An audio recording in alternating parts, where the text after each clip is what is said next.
હમણાંથી તો બધી મને એવા લોકો જોવા મળે છે જેમની કામ કરવાની રીતે જ કઈ અલગ હોય. તે મોજ કરી એમાં હું શું કરું? તો એમાં વાત એવી હતી કે ભાઈબંધના ઘરે કામ ચાલુ છે એટલે આટો મારવા જાવ. આવો આવો કાનાભાઈ આવો. એટલે એ તમે બધા શું કરો છો? અને હું લાગ્યું હું હુઈ ગયો છું. એ પણ આ ભાઈબંધો સીમે સોચવાનો ક્યારે કે તે જો કરી. સાલા બાજુમાં બેહવા વાળા ખતડા નીકળે. એ આ ભાઈ તો હિસકા બેઠા બેઠા તગાર રમવા આવે.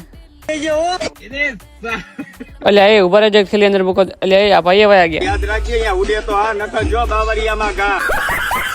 એ યાર આ ભાઈનું કામ કરતા જોરદાર છે. કલાકોનું કામ દિવસોમાં થઈ જશે.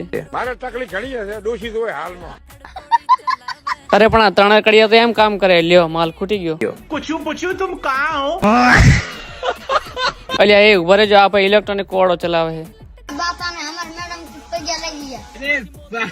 અરે પણ આ ભાઈને જો એક સાથે 3 મોબાઈલ રાખે છે.